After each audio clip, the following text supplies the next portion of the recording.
The rain had just stopped when the Smith family arrived at their new home, an old colonial house on the edge of town, towering with thick stone walls and blank, tired-looking windows.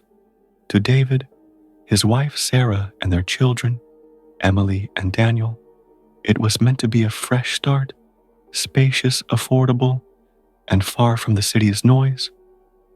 At first, everything seemed normal as they unpacked and explored the echoing halls, but soon the nights grew strange. Sarah awoke to faint whispers bleeding through the walls, which she dismissed until Emily confessed. The walls called her name.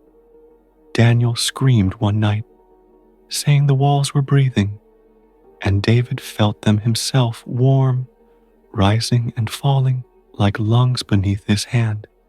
At first he tried to rationalize it as dampness or wood settling, but the truth became harder to deny when veins began appearing under the paint, pulsing with blood like fluid, and the whispers turned into chilling words. "Get out, you belong to us." The house began to stink of iron and rot food, spoiled in hours. Water turned red before clearing, and every attempt to leave was blocked. Doors locked themselves. Windows would not shatter. The house trembling.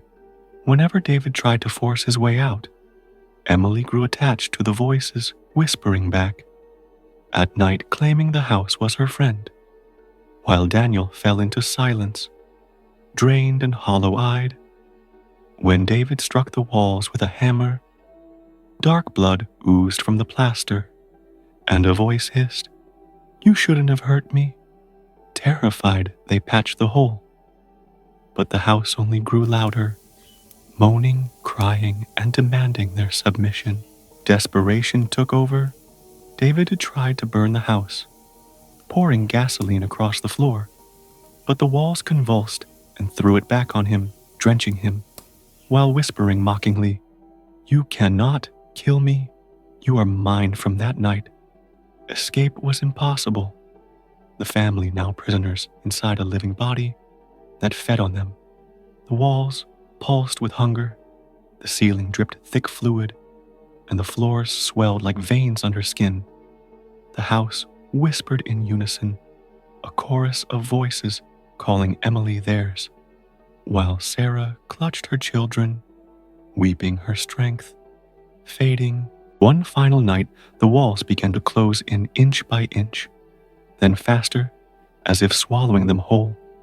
The wallpaper ripped open to reveal a massive, wet-beating heart, pulsing faster as it consumed them. David's hammer blows dissolved into the walls. Sarah's screams turned to sobs. Daniel buried his face in her lap, and Emily's voice merged with the whispers, chanting in eerie harmony. When the walls closed completely, the house exhaled in contentment, standing silent and still under the gray morning sky. From outside, it looked perfectly ordinary, a quiet home where a family might still be sleeping.